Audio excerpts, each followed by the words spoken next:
Since 2015, I've unintentionally built a legacy that occasionally sneaks up behind me, grabs my shoulder, and drags me back here to say what needs to be heard. But before we proceed, I have a message for every Zionist and Pahlavi apologist, whether Iranian or not, who feels entitled to disparage me, my subscribers, or the historical figures I've upheld over the past decade. I don't want you here. Take your bitterness elsewhere. Gather your unresolved issues and unsubscribe from my channel immediately. I don't want you or anyone from your echo chamber anywhere near my content. Lashing out at Imam Ali or Imam Hussein won't solve your problems. To my mature audience, regardless of ethnicity or faith, who view the world through a sharper lens and grasp the archetypical symbolism of Imam Hussein's stand at Karbala, stay. There is more to explore and more to understand. I'm here to reveal the brutal truth about Benjamin Netanyahu before I take another hiatus. Today, we will expose the oppressive nature of his philosophy, the manipulation of recent events to legitimize occupation, and the racist agenda that underpins his actions, all cloaked in the rhetoric of security and freedom. This isn't about defense. It never was. It's a calculated strategy of domination. Zionist defenders consistently invoke the attacks on October 7th to rationalize the brutal occupation, conveniently ignoring over a decade of systematic oppression against Palestinians. Netanyahu's government has used this event as an excuse to ramp up bombings and expand military presence, effectively criminalizing an entire population under the pretext of combating terrorism. The situation in Palestine mirrors the historical dynamics of Native American lands during the 19th century US westward expansion. In both cases, a single event is used as a pretext to intensify long-standing agendas of territorial control and suppression of an indigenous population. When George Armstrong Custer led his incursions into native territories under the oversight of Ulysses S. Grant's administration, it was often justified by skirmishes and raids the native groups carried out in response to repeated treaty violations and encroachment on their lands. Each raid or act of resistance by native tribes were presented to the American public as an unprovoked attack,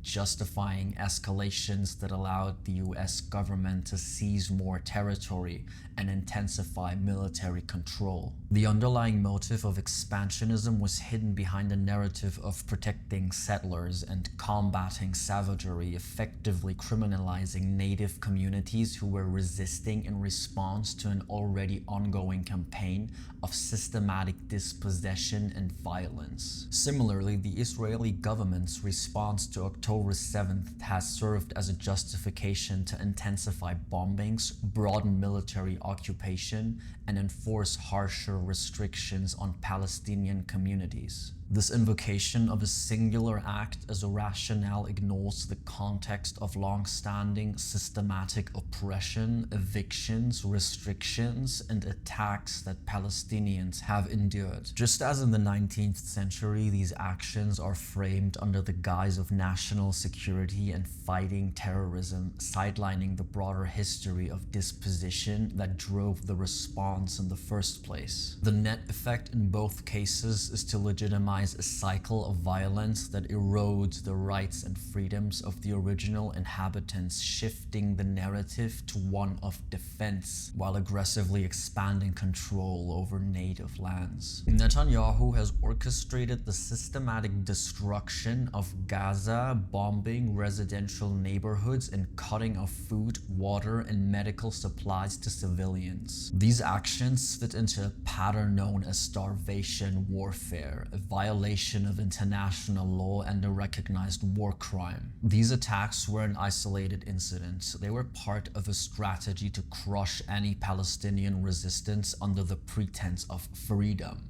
Netanyahu's administration frequently hides behind the claim that Hamas uses civilians as human shields, a trope intended to excuse the relentless assault on civilian areas. This justification doesn't hold up, as it's clear Israel's strikes target densely populated civilian zones, not Hamas combatants. By dismissing the deaths as collateral, Netanyahu continues his campaign of erasure with impunity. Despite claiming surgical precision in its strikes, Netanyahu's government has bombed hospitals, universities, and residential areas. Civilian casualties mount daily, exposing the lie of targeted strikes. The statistics tell the truth. This is not about neutralizing threats. It's about domination through terror and destruction, with the death toll as undeniable evidence. Under Netanyahu, Israel has formalized apartheid-like policies, solidifying second-class status for non-Jewish citizens and pushing through a Jewish state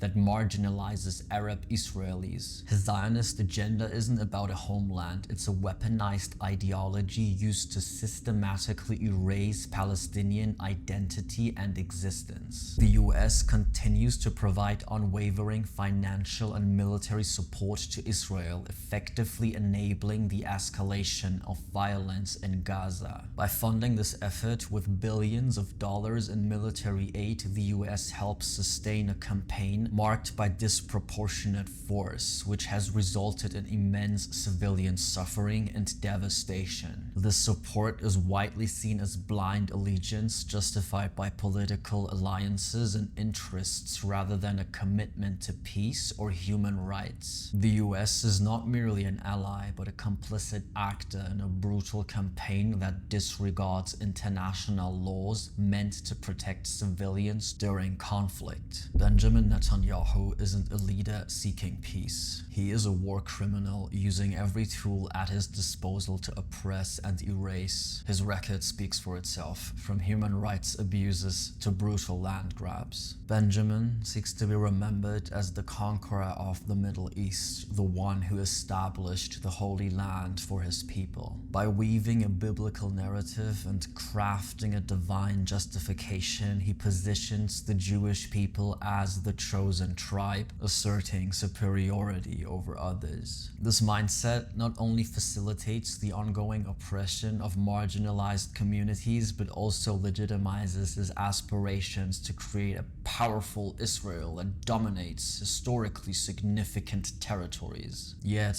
like many megalomaniacal tyrants before him, pride may ultimately lead to his downfall.